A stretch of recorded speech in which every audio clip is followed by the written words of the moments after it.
Hello, I am Dr. Jiten Prasad. I'm an associate professor at Mechanical Engineering Department at IIT Roper. I'm going to talk about engineering education in India, especially its historical context, its current state, challenges, and the course correction, if any, needed. I will start with a few challenges that currently engineering education is facing, especially if you want to find out why it's important to address these challenges. We want to learn the historical context because we want to understand the challenges, and also we want to develop solutions based on the historical context.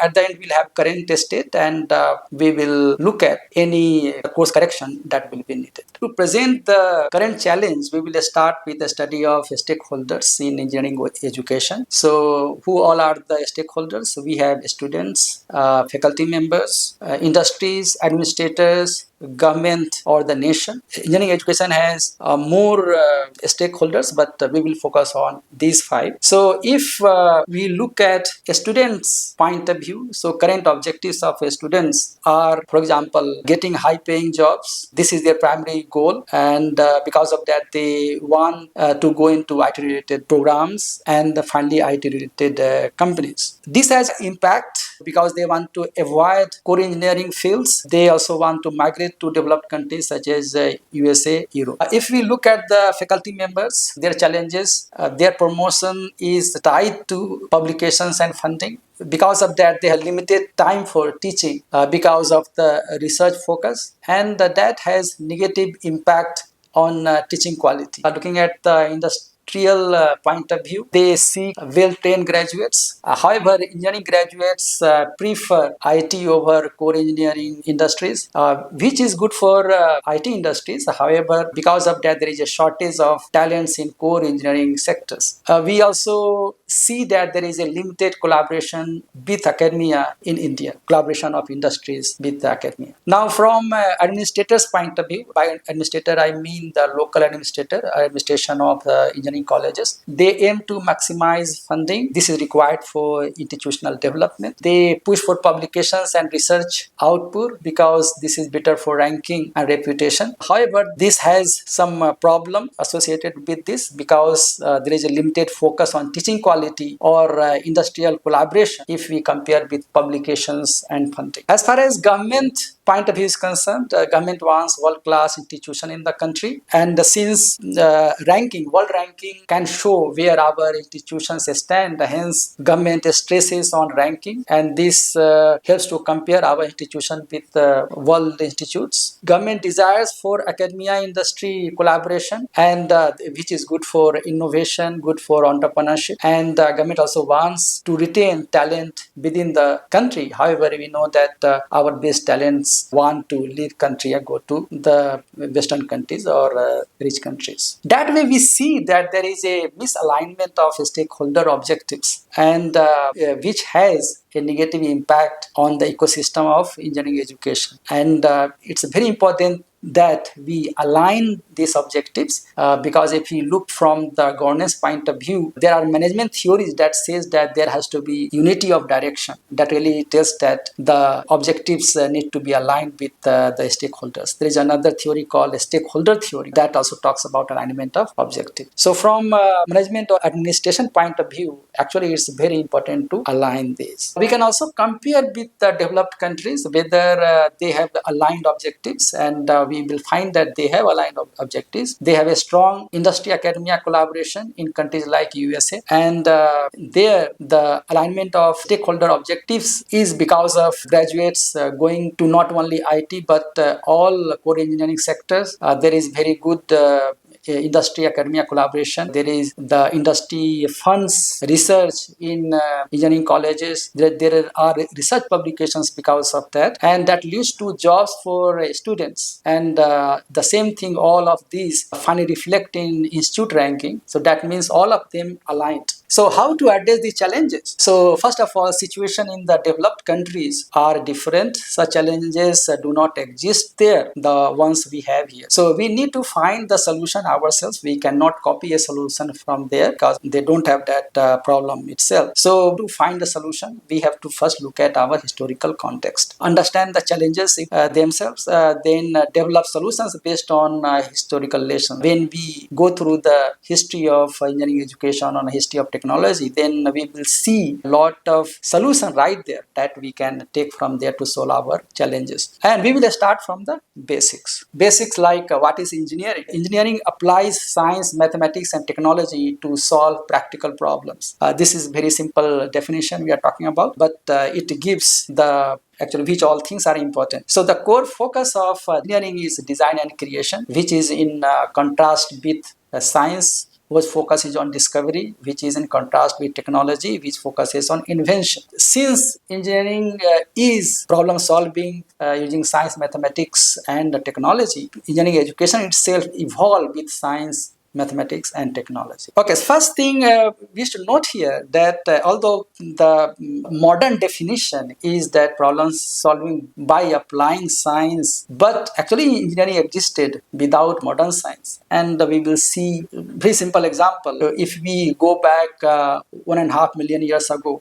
for example, there used to be Madrasian culture, which was at the archaeological site Atirampakkam in Tamil Nadu, which dates back to lower Paleolithic period. And in that era, that is 1.5 million years ago, there used to be stone tools such as bifacial hand axes, cleavers, flake implements. So what is the takeaway? Takeaway that engineering can be taught in schools because that means that without knowing advanced science, technology can be taught. And probably with that reason only, Atal Tinkering Lab, these kind of labs were established in schools. And of course, that really means that it is a visionary initiative. We also see in the history that human evolved with technology. For example, in India, we found Narmada human fossil, which dates back to 48,000 to 236,000 years ago. And this is an evidence for early hominin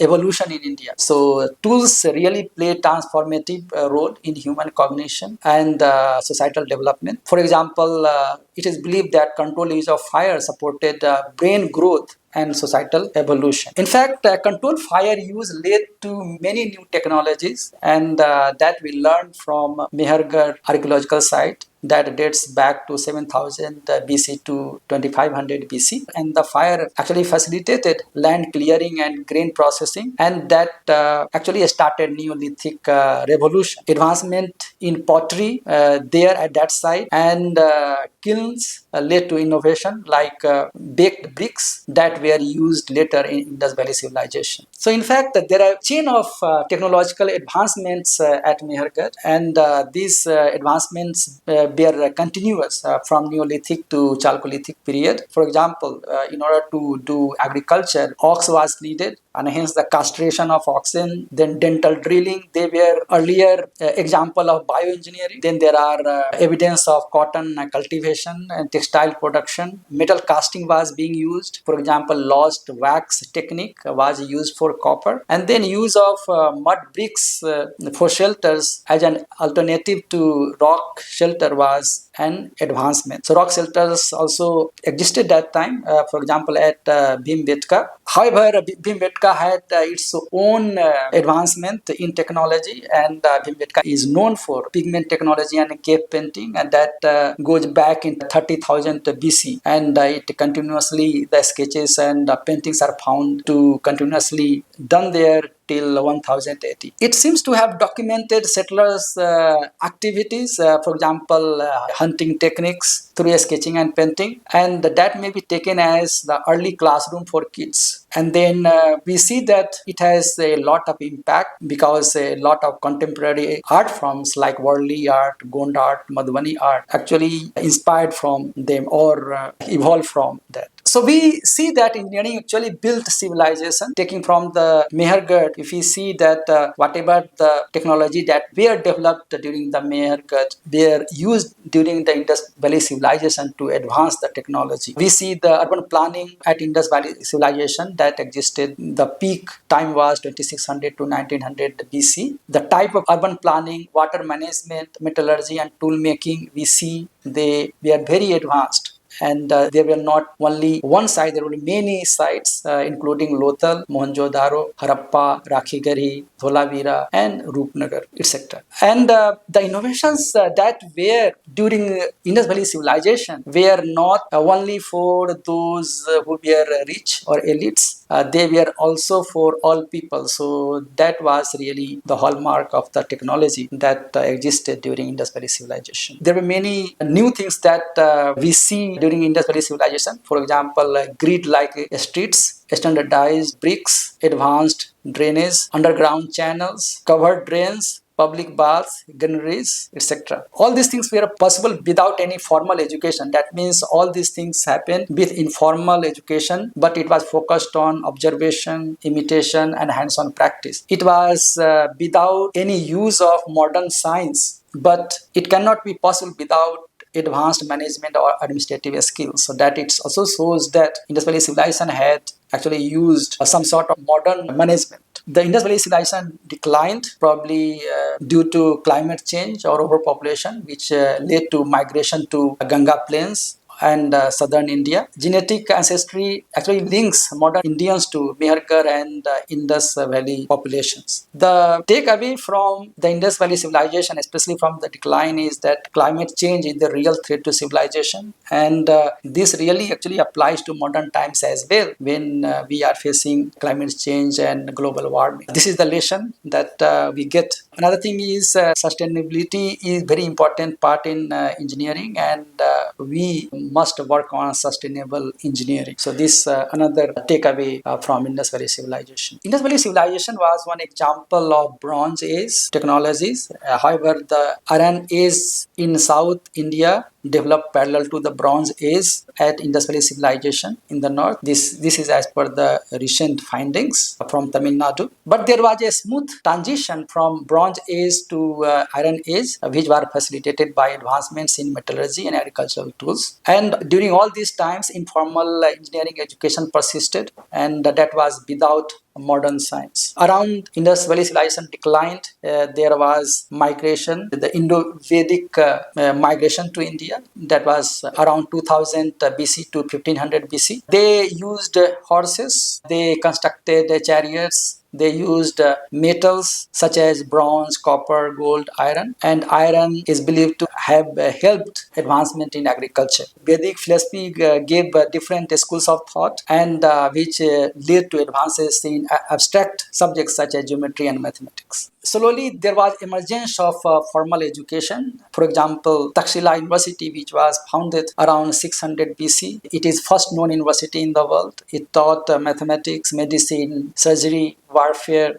among others. However, it was destroyed by Huns in 5th century AD, but it influenced later in universities such as Nalanda University, Vikramshila University, Vallavi University. Further emergence of formal education, Nalanda University, for example, it was founded in 5th century AD during Gupta period. The university taught mathematics, medicine, logic, philosophy, among others. One of the notable students was Aryabhat. We know he studied there and he is known for the concept of zero, then decimal system, trigonometry, astronomy. However, Nalanda University was destroyed by Bakhtiyar Khilji in 12th century AD. We have evidence that mathematics helped engineering, and that is evident from rock cut architecture. If you look at the Barabar caves, which were made around 3rd century BC, it has perfectly curved and highly polished interiors. There are other rock cut caves like Ajanta caves, which was made between 2nd century BC and 5th century AD. Then Ellora Caves, 6th to 8th century AD. Ellora Caves has Kailash Temple, which is the largest monolithic temple in the world, and it was excavated from top to bottom, which is an extraordinary engineering feat. Another rock cut architecture example is the Elephanta Caves, which was built in 6th century AD. The advancement in engineering continued to medieval period as well. Some of the examples during Chera Empire, which was from 3rd century BC to 12th century AD, there were advancements in maritime engineering and water management systems, and all these were possible because of artisan guilds, which specialized in stone carving, metalwork, and engineering crafts, and they emphasized on skill-based learning and systematic skill transfer. In all examples, in general, there will be advancements in textiles, construction, and architectural innovation. For example, during Chola Empire, there was mastery in structural stability and water management. One example, Brihadiswara temple, which has proportionate geometry and advanced material science applied. During Chalukya Empire, step wells like Rani Ki Vav was constructed. Here also engineering was combined with aesthetics. There are further examples of medieval contribution we can see during Vijayanagar Empire. There were intricate carvings, robust designs in temples, for example, in Hampi. There was integration of urban planning and irrigation systems. During Mughal Empire, there was a blend of Persian, Islamic, and indigenous styles. Iconic structures such as Taj Mahal, Red Fort, Jama Masjid were constructed during that time. There was advanced hydraulic engineering in water channels, for example, Shalimar Bagh. Now, if we look at India before the Industrial Revolution, that was in Europe from around 1750 to 1815 AD, India was actually a global economic power because it had 25% of global GDP in the 1700s. India was famous for handloom textiles, metallurgy, shipbuilding, and handicrafts. Cities like Bengal, Surat, and Machilipatnam were centers of global trade. Indian goods were exported to Europe, the Middle East, and Southeast Asia. However, there was some impact because the British rule. The Indian handicrafts were negatively impacted. The British mechanized textile production led to decline of Indian handlooms. There was high taxation and export restrictions which hurt Indian artisans. The cheap British textiles flooded the Indian market, and because of that, by mid-19th century, India's textile industry actually collapsed. We see during British era there was high de-industrialization in India, so traditional industries like shipbuilding, metalwork declined. Because of that, India's share in global manufacturing dropped from 25% to 2% by 1900. Unemployment also increased among artisans and craftsmen. India became a raw material supplier for British factories. We see the exploitation of raw materials from India. British industries depended on Indian cotton, jute, indigo. India was forced to export raw materials at cheap prices. Railways, which was built in 1853 in India, were used to transport resources to ports, and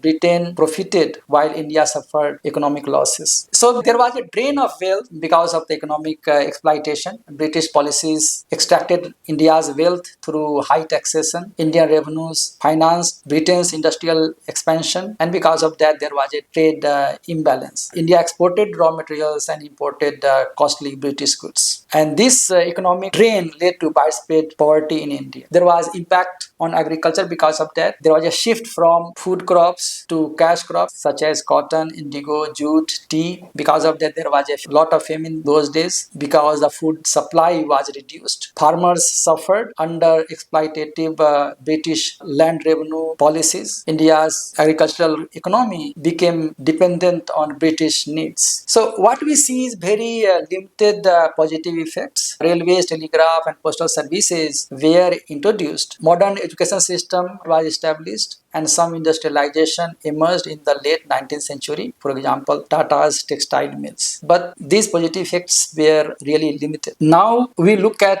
how was the engineering education during the colonial times. We see a shift from informal guild-based learning to an institutionalized system. Engineering colleges such as Roorkee College of Civil Engineering, Roorkee, which was founded in 1847. Then College of Engineering, Guindy, which was founded in year 1794. These engineering colleges were focused on infrastructure like making railways, canals, urban sanitation systems. They had emphasis on utilitarian objectives over innovation, which led to job-seeking attitude rather than job creation. There were many limitations of colonial engineering education. For example, it has very narrow focus on civil engineering for administrative needs. They emphasized rote learning over creativity and critical thinking. The colonial engineering education neglected traditional knowledge and indigenous innovation, and they also lacked emphasis on research and development. If you look at post-independence engineering education in India, first thing was the establishment of IITs, and this was part of nation building post-independence, which required a skilled workforce in engineering and technology. IITs were established as centers of excellence, first in Kharagpur in 1951, followed by Bombay, Kanpur, Madras, and Delhi. IITs were inspired by Western models such as Massachusetts Institute of Technology, MIT, US. The focus of IITs was on rigorous academics and practical exposure. There was some effect because of the economic liberalization and the IT boom that happened after 1991. So there was economic reforms in 1991, which accelerated IT sector growth. MNCs such as IBM, Infosys, and Microsoft created demand for skilled IT professionals. Because of that, there was a shift in career preference from core engineering to IT or software type of jobs, and which actually created some challenges. For example, reduced focus on core engineering fields for students. Students preferred software jobs because they paid high. Since core engineering jobs, students were relatively less interested. Because of that, there was also decline in hands-on problem-solving skills that were especially required for the core engineering fields. Later, there was a start of institutional ranking like NIRF and QS World Ranking transformed engineering education. There were some positive impacts. For example, there was focus on engineering quality, infrastructure, and academic standards. There were some challenges as well. For example, overemphasis on quantitative metrics such as publication counts, which also has potential neglect of teaching quality and industrial or societal impact. In 2020, National Education Policy, that NEP, came into force. The NEP 2020 aims to foster holistic multidisciplinary education. The key features of NEP 2020 are integration of liberal arts with engineering programs, emphasis on experiential learning. Example is Atal Tinkering Lab in schools, which goes with the historical context that we have seen that experiential learning actually has worked earlier in the past, and because of that, great technologies were actually invented. Other features are promotion of research through initiatives like the National Research Foundation, and there is a focus on inclusivity as well. For example, addressing underrepresented groups in engineering. Some impacts which are anticipated from NEP 2020 are, for example, moving away from rote learning to foster creativity and innovation. Industry collaboration will enhance graduate employability. Multidisciplinary programs will equip students for global challenges, and it also addresses accessibility gaps to diversify the engineering workforce. However, there are some challenges in implementation of NEP 2020. For example, maybe resource limitations in rural and smaller institutions. There may be resistance to reform from traditional mindsets. Continuous curriculum updates will be needed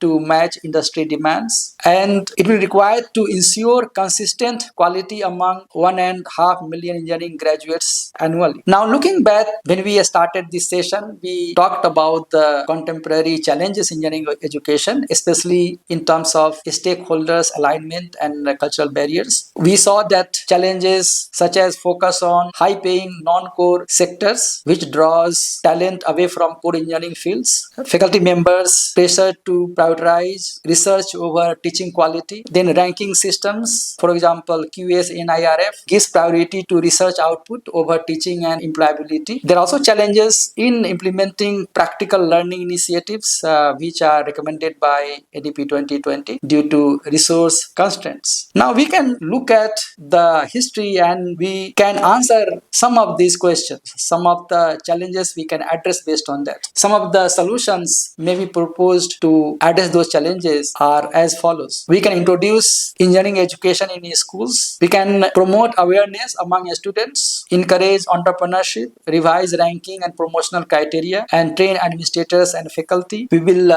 look at these one by one. Regarding introducing K-12 engineering education may be started from grade 1. For example, it can start with hands-on or project-based learning, which will develop interest in engineering early on. This way, students will know before they go to engineering colleges, they will know about the different engineering branches, they will develop interest, and that way they will have informed decision about doing or studying engineering. And that way, only motivated and interested students will prefer to go to engineering colleges. We may have career awareness programs for students.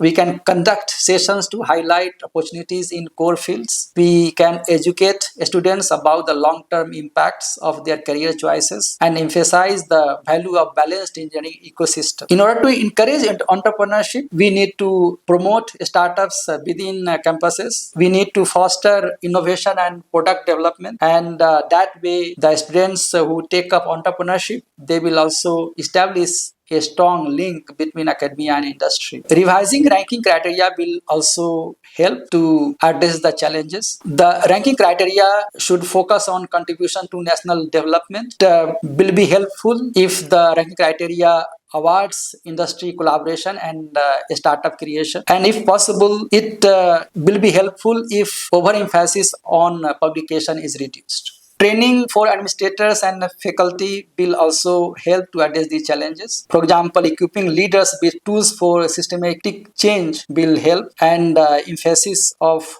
quality teaching and collaboration will also help in that direction. Transformational leadership will help in that respect. Identifying leaders who drive this systematic change will also help. Training the administrator to align stakeholder objectives will help in this direction, and encouraging proactive leadership in engineering education will also help in that direction. Faculty empowerment will also be an important path to address the challenges that will lead to a balanced research, teaching and mentorship. It will be important to recognize contributions of the faculty members to industry relevant projects, and creating a supportive policy for faculty development is also go a long way. So with this I end this session. I thank you very much. For further questions I may be contacted at my email ID. Thank you.